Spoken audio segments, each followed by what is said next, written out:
Xullas, bugun 10-aprel. Mani tug'ilgan kunim. Men ishdaman. Har yil tug'ilgan kunimni ishda o'tkazaman. Hozir eslab qarasam, 12 yil oldin tug'ilgan kunimni oilam davrasida nishonlagandim.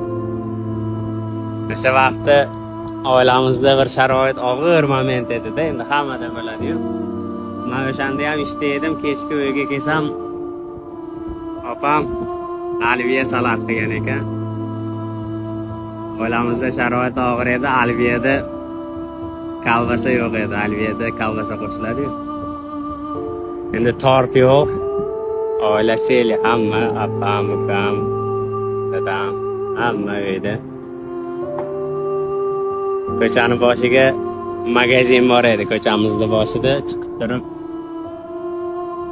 Ikkita napitka olib kelgandik. Qarzga yozdirib qo'yardik.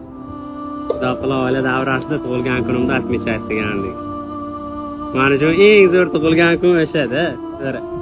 Oila davrasida turli hamma mazza qilib o'tirib. Shundan keyin bir omadda tug'ilgan kunimni nishonlamayman. Faqat shu Rossiyada o'tib ketadi, bitta o'zim ishda. Hozir Xudoga shukr, vazmojisim bor.